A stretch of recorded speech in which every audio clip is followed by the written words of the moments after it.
GamingBolt presents 15 console gaming myths you always believed that we debunk.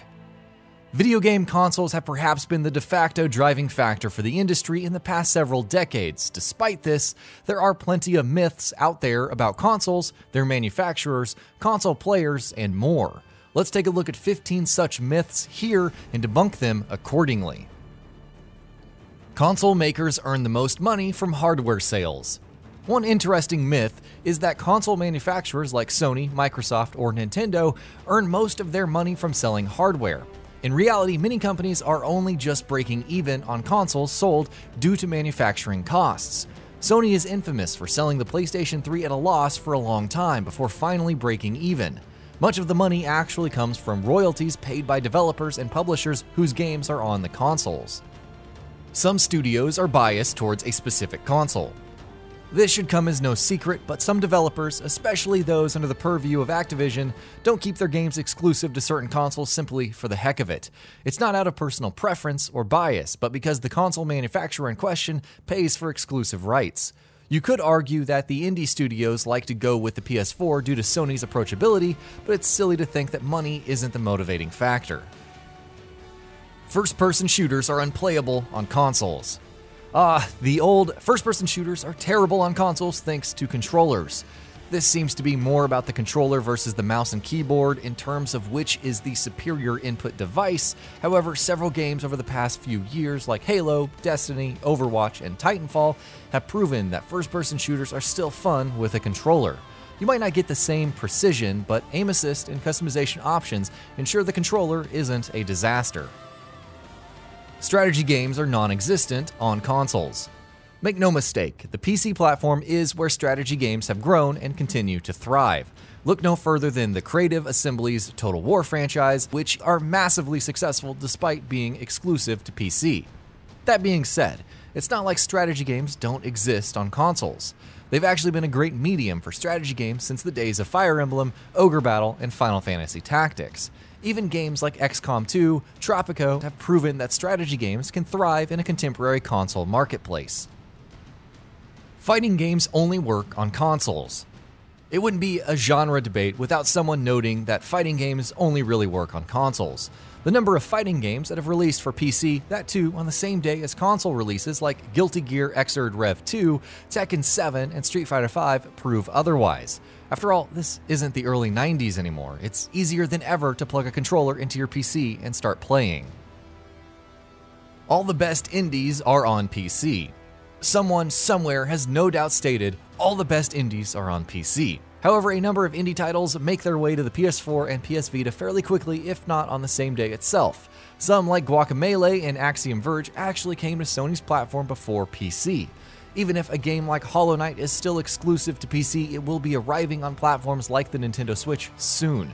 Let's not even get started on the number of indie studios finding success on the hybrid platform in the meantime.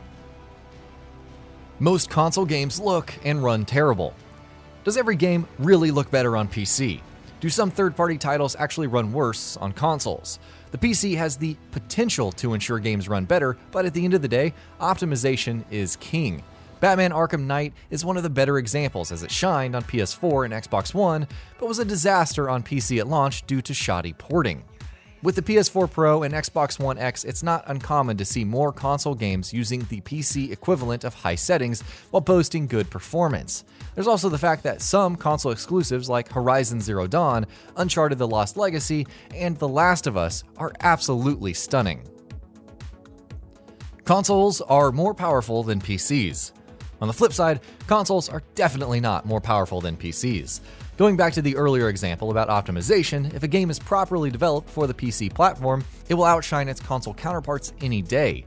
Games like Wolfenstein 2, Prey, Destiny 2, and so on look absolutely gorgeous on PC and run great. So even with the Xbox One X's sheer power, the above games won't look as amazing as they do on PC. Consoles are easier to develop for. One of the biggest problems of developing for the PC platform is the sheer range of components and configurations that developers have to account for. With consoles having fixed configurations, surely it's easier to make games for them, right? While it's true in theory, there's still a ton of work that goes into game development on consoles. It's possible to mess something up tremendously with bad optimization, and that applies just as much for consoles as it does for PC. Console architecture makes ports easier. The x86 architecture of today's consoles should make it easier to develop games for PC and bring them over to the Xbox One and PS4, or vice versa. In practice, there's still a lot of work that needs to be done.